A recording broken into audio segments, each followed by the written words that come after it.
Make this yummy macaroni for dinner with me with under 5,000. So here we have the ingredients: the macaroni as the main ingredients, the sausage, chicken sausage, that's about 1,006. The macaroni is about 1,000. Then the fish 1,000 naira, and meat 3,000 naira.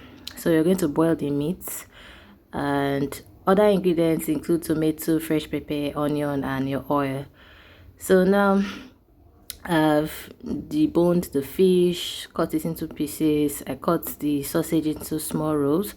So I did not use all the sausage, I used half of it. There are 10 pieces and I used 5.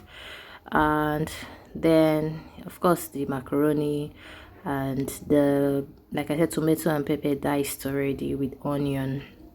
So we're going to go ahead and fry the sausage, the meat after boiling. So this is the sausage, the meat, and I cut the meat into smaller pieces.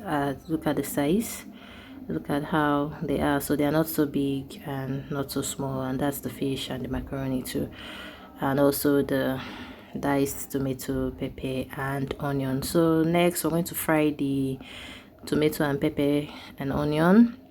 After frying, we're going to add the sausages, the fried sausages.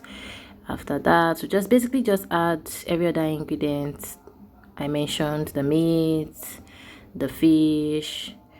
We'll give it a good stir, and then after stirring, this is how it looks. Then we're going to go ahead and add the macaroni into that sauce and protein mix. After adding it, we're going to stir this, allow it to cook for some minutes, like 1 minute though, and then dinner is ready. Tell me if you're going to try this, and if you do, leave a comment. Thank you for watching my video. Subscribe, and I'll see you in my next video.